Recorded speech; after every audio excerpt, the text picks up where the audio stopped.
Welcome to my channel exam तैयारी। Subscribe and press bell icon. Hello friends, कैसे हैं आप लोग। आज हम लोग देखेंगे अपना इंग्लिश पेडागोजी का एक और क्वेश्चन सेट, और इसमें बहुत ही अच्छे क्वेश्चन हैं, तो आप इसे एंड तक देखिएगा। और सभी जो है वो सीटेट के प्रीवियस ईयर क्वेश्चन ही हैं, ठीक है। तो आइए शुरू करते हैं क्वेश्चन। पहला क्वेश्चन है, students can master complex language structures without being aware of the fact they are doing so through. यानी कि आप क्या चाह रहे हो, बच्चों को कॉम्प्लेक्स लैंग्वेज स्ट्रक्चर जो है वो उसे सीखें, ठीक है, लेकिन उनको ये ना पता चले कि वो क्या है, इस चीज़ को सीख रहे हैं, तो वो कैसे आप करा सकते हो।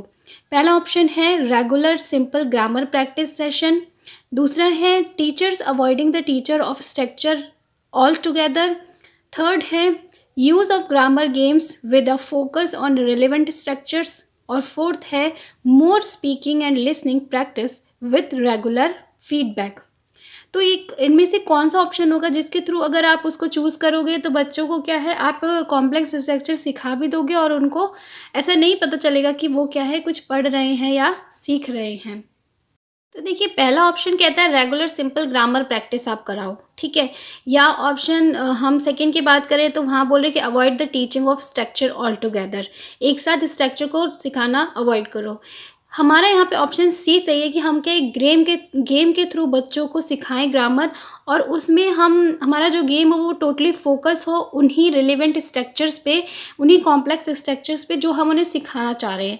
तो क्या होगा, बच्चे खेल खेल में सीख भी जाएंगे, उनको पता भी नहीं चलेगा, और वो क्या है उस कॉम्प्लेक्स स्ट्रक्चर में मास्टर भी हो जाएंगे। जैसे कि आप कोई ऐसा एक थीम रख सकते हो गेम की, जिसमें जो भी आप जिस से रिलेटेड स्ट्रक्चर सिखाना चाह रहे हो उसी तरह के डायलॉग्स हों, तो बच्चे बोलेंगे तो सीख भी जाएंगे, और उनको ऐसा फन एक्टिविटी के रूप में तो उन्हें पता भी नहीं चलेगा, ठीक है।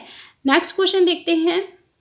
When the teacher quietly observes the student during a collaborative grammar activity, the activity plays a dash role। यानी आप एक एज अ टीचर एक कोलैबोरेटिव ग्रामर एक्टिविटी करा रहे हो, और वहाँ पे आप बच्चे को क्या है, सिर्फ क्वाइटली ऑब्जर्व कर रहे हो। उसको नहीं पता कि आप उसे ऑब्जर्व कर रहे हो या उसको देख रहे हो, टेस्ट कर रहे हो कि वो ग्रामर को सही यूज़ कर रहा है कि नहीं। तो ये किस तरह का रोल प्ले करता है।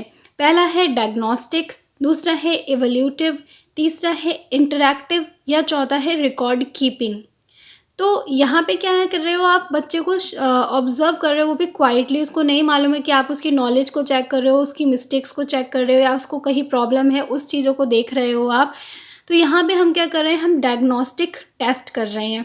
हम ये पता लगाने की कोशिश कर रहे हैं कि बच्चे को कोई प्रॉब्लम तो नहीं है, कहीं पे किसी चीज़ को सीखने की ज़रूरत तो नहीं है। तो ऑप्शन ए हमारा सही होगा।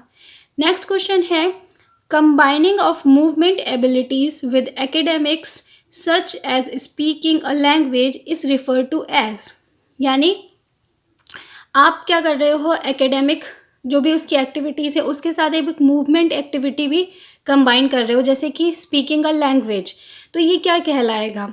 पहला है कॉग्निटिव स्किल्स, दूसरा है अफेक्टिव स्किल्स, तीसरा है मोटर परसेप्शन स्किल्स, या चौथा है इंटरेक्शन स्किल्स।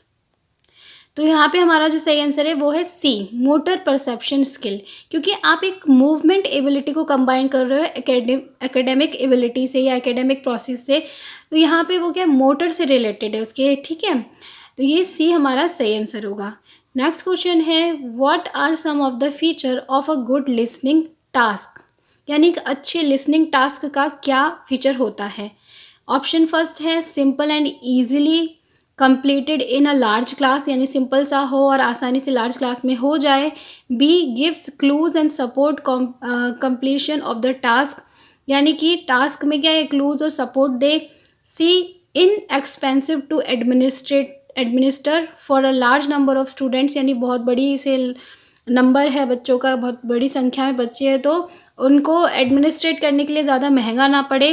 या D has a variety of task to be chosen from by the student, यानी उसमें बहुत सारे टास्क हो अलग अलग बच्चों को चूज़ करने के लिए, बच्चों के लिए चूज़ करने के लिए।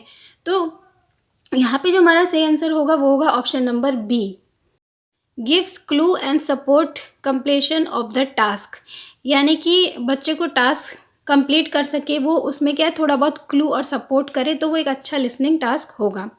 नेक्स्ट क्वेश्चन देखते हैं, in which of the approach the focus is on using the language rather than analysis of the language and grammar is taught implicitly rather than एक्सप्लिसली।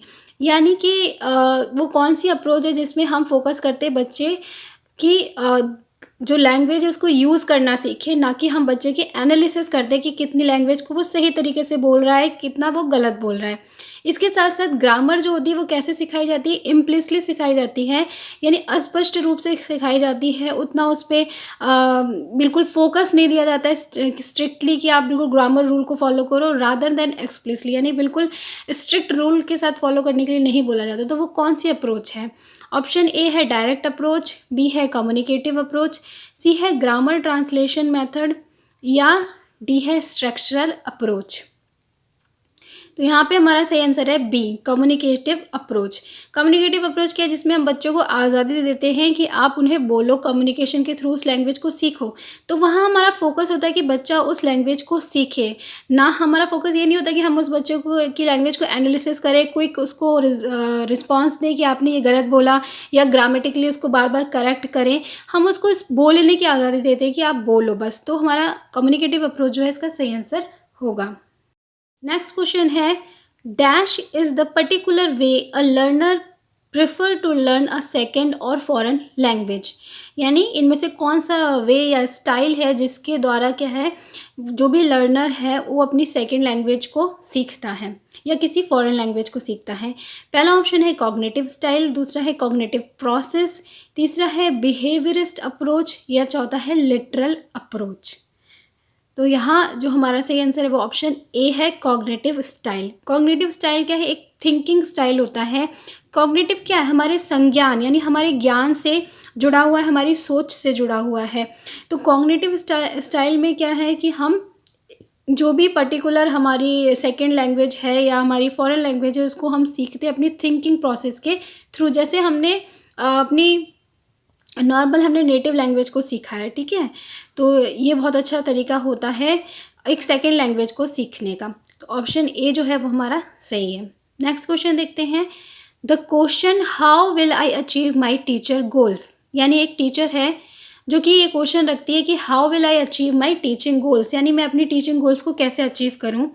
In the design of a language instruction which help the teacher to keep the lesson on target is or are the, यानी कि वो design कर रही है पूरा instruction कि मुझे अपने क्या है जो भी मेरे टीचिंग गोल है उनको अचीव करना है, ठीक है, अपना जो लेसन है उसको टारगेट को कंप्लीट करना है। तो वो कैसे कर सकती है? पहला ऑप्शन है किन चीज़ों पे फोकस करे ताकि वो क्या है अपने टीचिंग गोल को अचीव कर ले। पहला ऑप्शन है ऑब्जेक्टिव्स, दूसरा है मेथडोलॉजी, तीसरा है एवोल्यूशन और चौथा है documentation. Which help the teachers to keep the lesson on target, यानी कि टारगेट जो भी है उसके लेसन के वो सारे पूरे हो जाएं, इस बात का ध्यान रखना है। तो हमारा ऑप्शन ए सही है, ऑब्जेक्टिव्स, यानी उसके जो पढ़ाने के जो भी टॉपिक है उसके जितने भी ऑब्जेक्टिव्स है, जो भी उद्देश्य हैं उन्हें उसे ध्यान में रखना है, उन्हें पूरा करना है। तो उसका जो भी टीचिंग ऑब्जेक्टिव है या टीचिंग गोल है वो कैसा हो जाएगा? कंप्लीट हो जाएगा। तो ऑप्शन ए हमारा सही होगा। नेक्स्ट क्वेश्चन है, language teacher have to do a need analysis of their student to, यानी कि एक लैंग्वेज टीचर है उसको नीड एनालिसिस करनी चाहिए, उसके करने की आवश्यकता है। क्यों? क्या जानने के लिए? स्टूडेंट की नीड एनालिसिस क्या है? नीड यानी बच्चों की आवश्यकता को जानने की एनालिसिस करनी है उसे। पहला ऑप्शन है मेज़र देयर लर्निंग एबिलिटीज़, यानी उसकी लर्निंग बच्चों की लर्निंग एबिलिटीज़ को मेज़र करने के लिए। बी है find out students interest in their choice of language.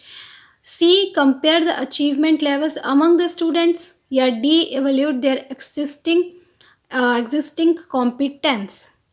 तो नीड एनालिसिस का मतलब होता है कि हमें ये देखना है कि बच्चे को कितना आ गया है और कितना सीखने की ज़रूरत है, कितने की आवश्यकता है। तो ऑप्शन डी हमारा सही है कि एवेल्यूट देयर एग्जिस्टिंग कॉम्पिटेंस, हम अभी उसको कितना आता है, कितनी उसकी नॉलेज है उसको जानने के लिए हम करते हैं, ठीक है। नेक्स्ट क्वेश्चन है, oral test and examination are intended to test, यानी ओरल टेस्ट और एग्जामिनेशन जो है वो हम क्यों कराते हैं, क्या चेक करने के लिए कराते हैं, किसकी ज़रूरत के लिए कराते हैं। पहला ऑप्शन है रीडिंग, दूसरा है कॉम्प्रीहेंशन, तीसरा है एक्सप्रेशन, या चौथा है ऑल ऑफ दीज। तो देखिए ओरल टेस्ट में तो क्या है, बच्चे ओरली आंसर करते हैं, तो हमें एक तो उनका पता चलता है कि किस तरह से वो एक्सप्रेस कर रहे हैं लैंग्वेज को या अपनी बात को। दूसरा हमें उनकी कॉम्प्रीहेंशन यानी उनकी समझ का भी पता चलता है, उनको कितना चीज़ समझ में आई है।